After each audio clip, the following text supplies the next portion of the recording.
In the golden hush of dawn, the savannah stretches like an ancient parchment, creased, wind-blown, inked with the prints of life and death. This is a land where time breathes in dust, where every sunrise marks the beginning of another battle for survival. The air is thick with the scent of dew-soaked grass and distant herds. In this world of silence and savagery, a single cry shatters the morning calm, a cry not of conquest, but of birth. Beneath a veil of acacia shade, hidden from the eyes of hyenas and circling vultures, a lioness labors.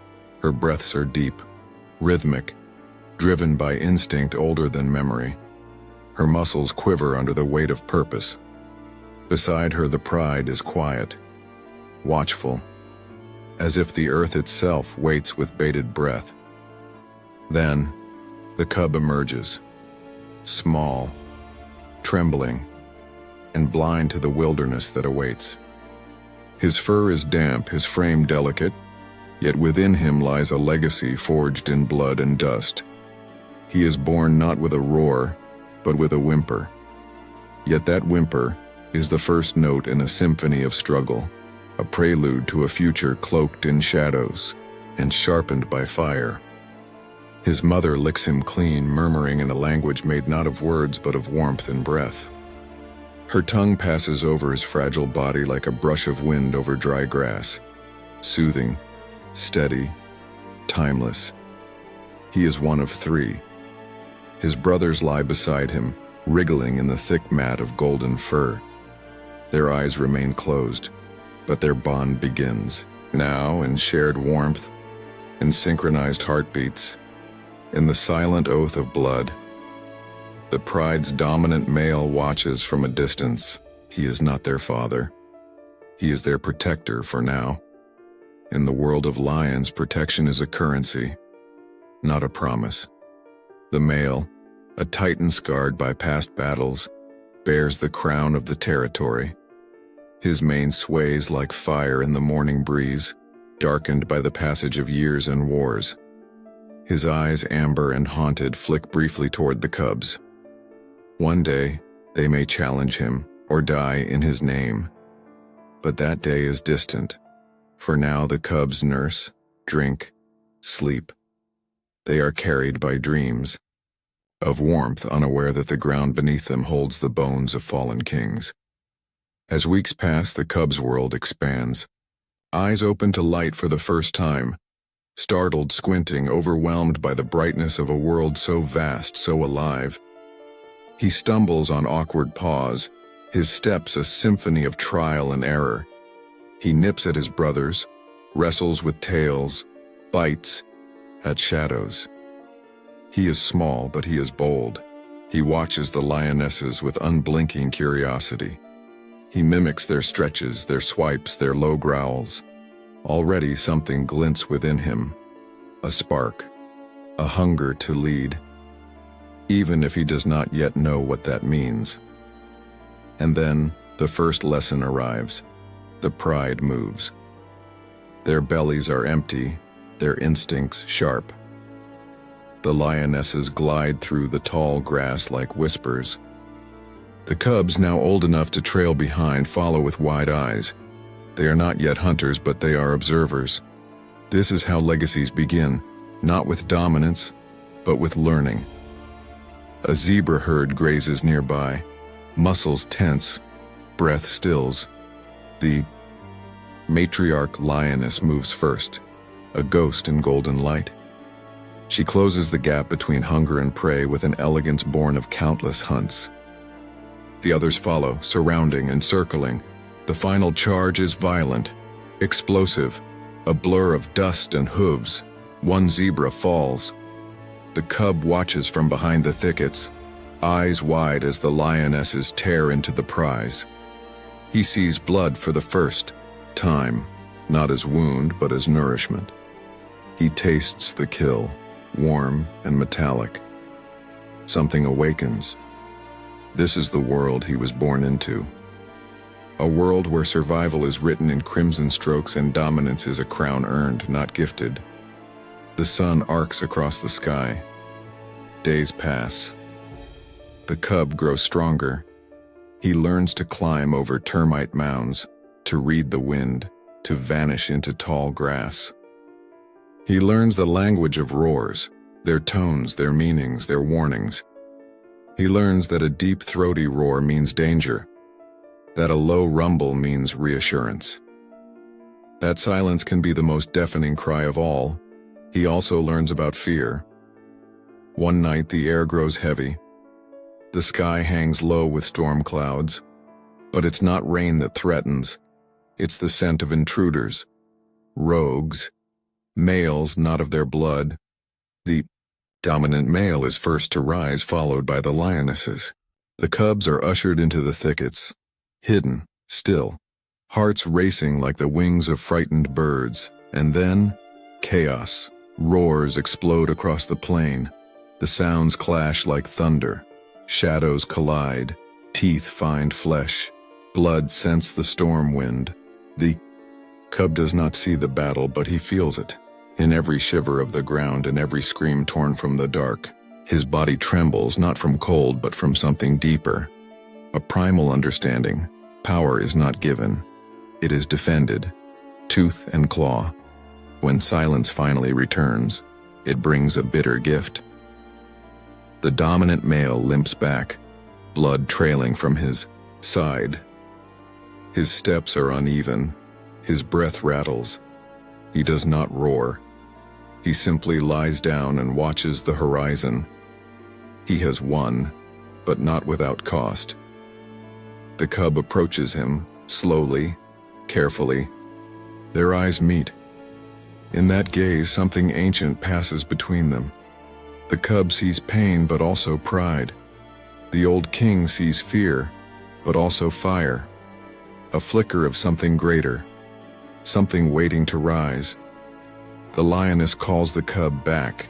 He obeys, but the moment has etched itself into his bones. This is what it means to protect, to rule, to bleed for what is yours. The cub begins to train himself. His play becomes more aggressive, his eyes sharper. He watches every movement with intent. His brothers notice the shift but do not challenge it. Not yet. He is not the largest, nor the strongest. But he is the one who never stops watching, never stops learning.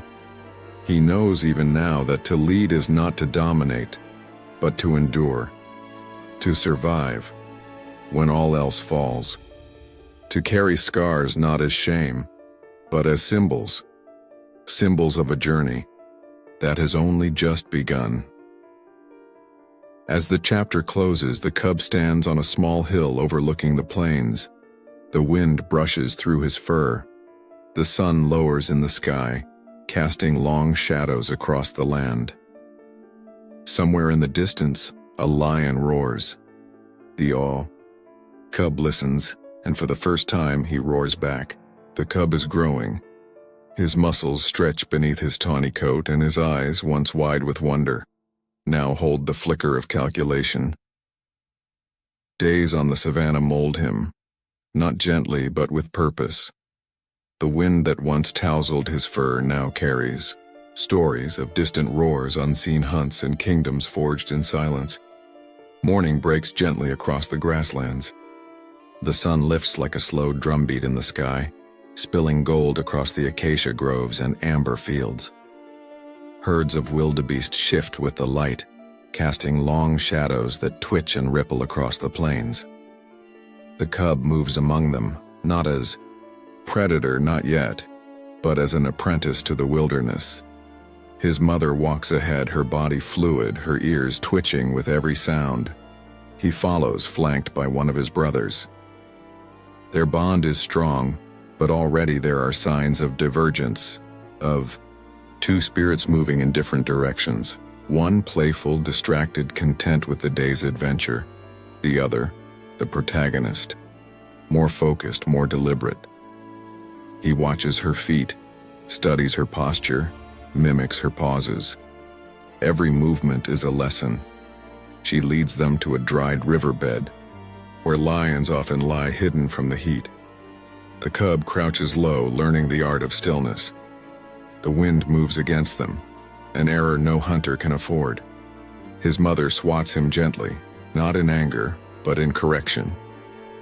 He tucks his head lower, ears pinned, eyes locked on an imaginary target. He is beginning to understand the invisible architecture of survival. Wind, scent, shadow, silence.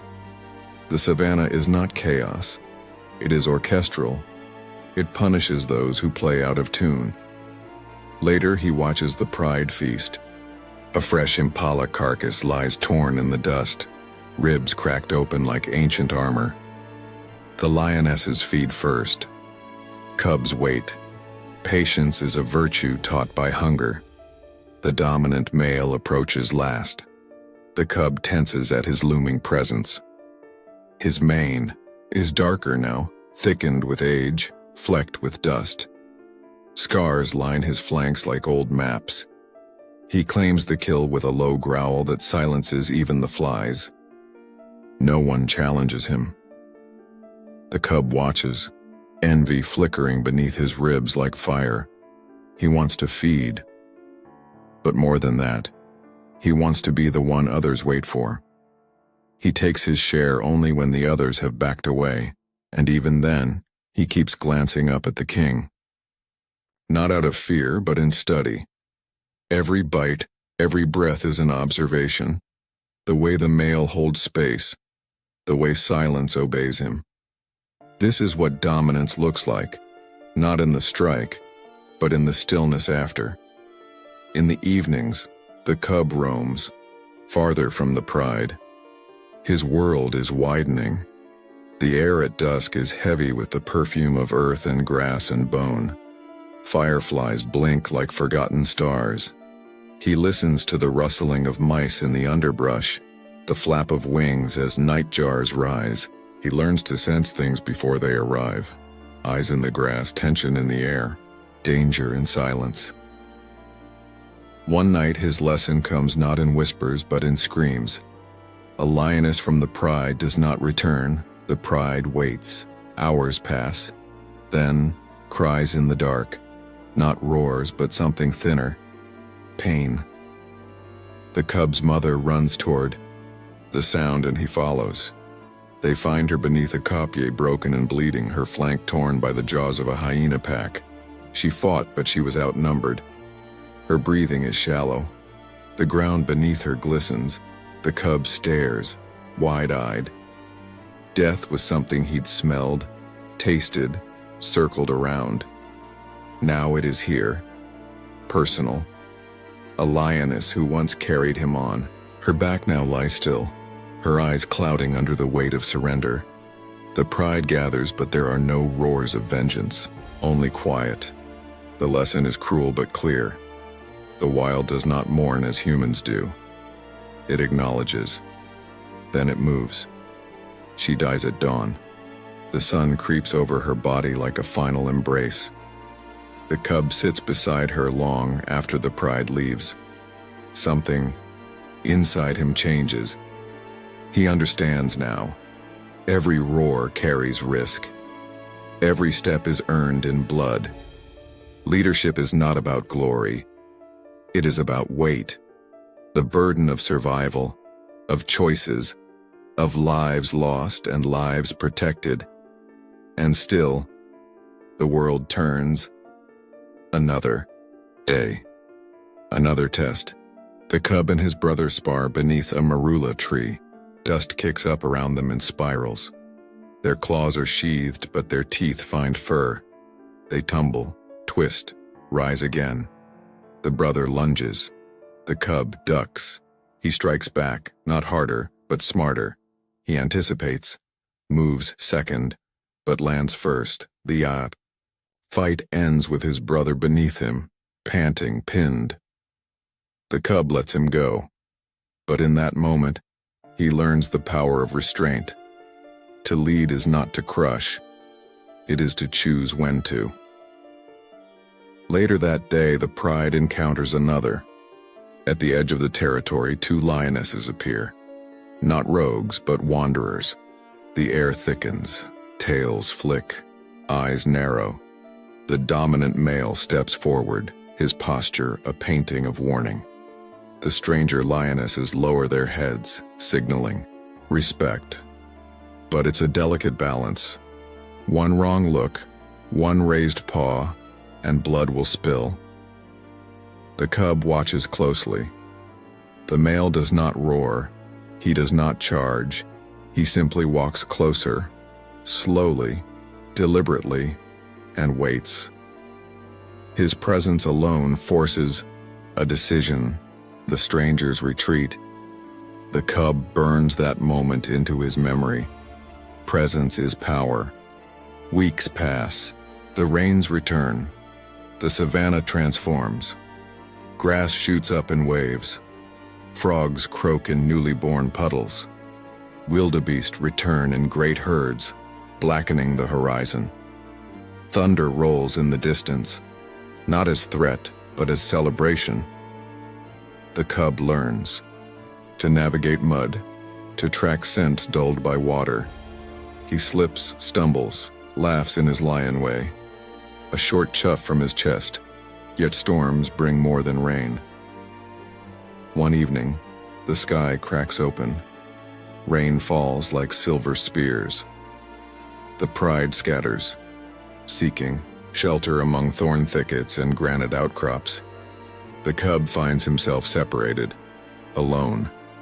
The storm howls, trees bend, lightning scars the sky. Thunder makes the earth shudder.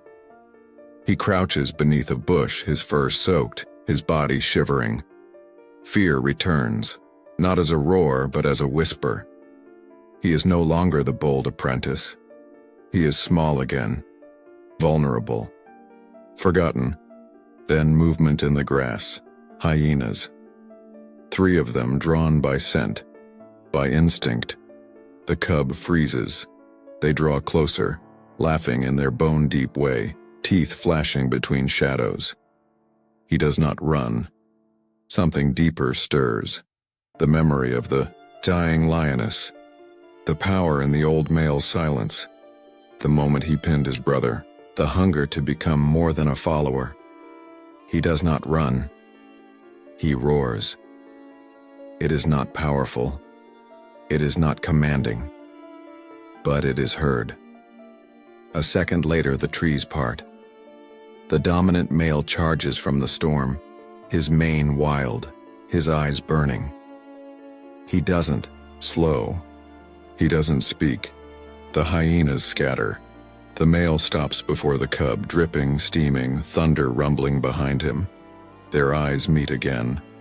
This time, there is no fear, only understanding.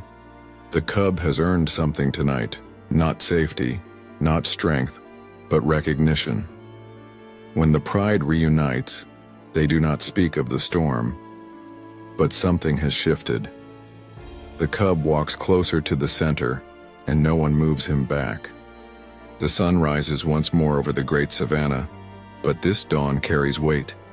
The cub is no longer just a child of the pride. He is now a young lion walking the boundary between safety and exile. The warm winds of youth are beginning to fade, and a colder current flows beneath the soil, whispering of trials to come. He is nearing the threshold. In lion society, growing up is not celebrated. It is feared. For a young male, the day will come when he is no longer welcome within his own family. The pride that raised him will soon cast him out. Not because of cruelty, but because of instinct. The bloodline must be protected, and nature never gambles. The cub, now lankier, more muscled, with the first golden threads of a mane trailing down his neck, wakes to a silence he has never known. His brother is gone. Taken by a wandering leopard in the night, the kill was swift and silent.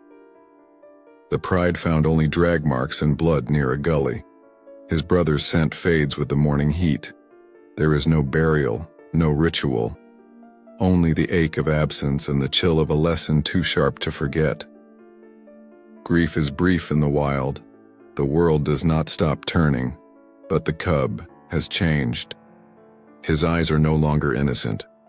They are storm-touched, rimmed with fire and shadow. And deep inside, something old begins to stir.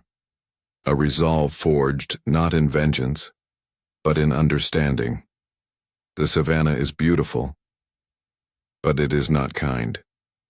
He grows, quickly now, fed by hardship. He spars with other young lions, his reflexes sharper, his strikes more intentional. He chases wildebeest calves with the lionesses, not as a nuisance, but as a contributor. His presence is felt in hunts, his instincts trusted. The lionesses take notice, and so does the king. The dominant male circles him one morning near the carcass of a zebra. The old lion growls, not with threat, but with challenge. The young lion lowers his head but does not break eye contact. This silent ritual is centuries old. It is how kings measure the weight of a future rival. It is not yet time, but soon the exile will come.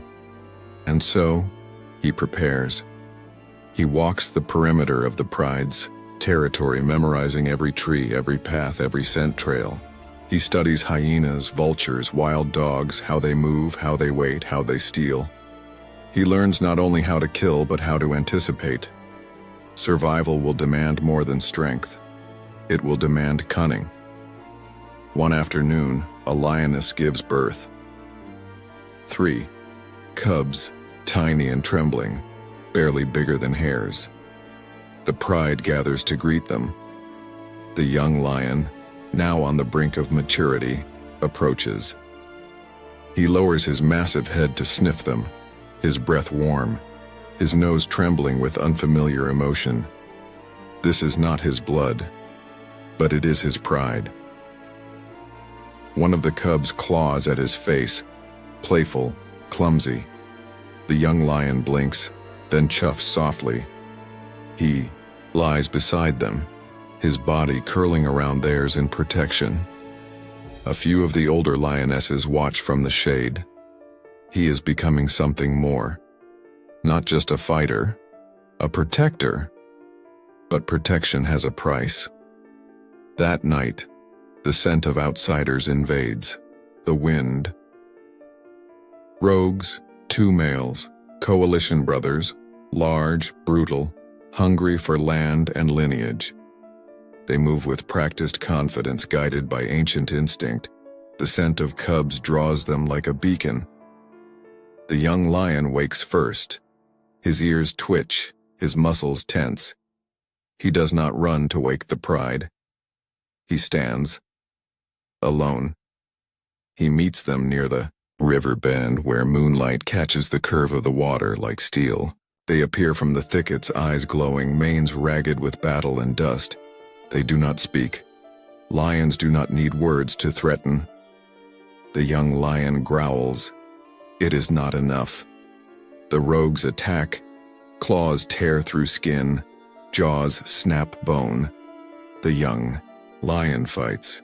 Not for dominance, not for power, but for his home. He roars in pain and rage. The sound carries, and the pride comes. The old king charges in with fury that shakes the ground. The lionesses circle, biting at flanks, confusing the rogues. Blood flies like rain. The young lion is dragged, bleeding, but alive. The rogues retreat, but not without leaving a mark. The old king is wounded, not visibly, but deeply. Days later, his gait falters. He no longer roars at dusk. He lies longer in the shade, his breath labored, his eyes distant. The young lion watches. There is no ceremony, no crown passed, but the shift happens as silently as sunrise. The pride begins to look to him now, for leadership, for presence, for protection. He rises to the role without hesitation. The days of learning are over. He leads hunts. He guards the cubs. He patrols at night, pacing like a ghost under the stars. His roar begins to travel farther, deeper.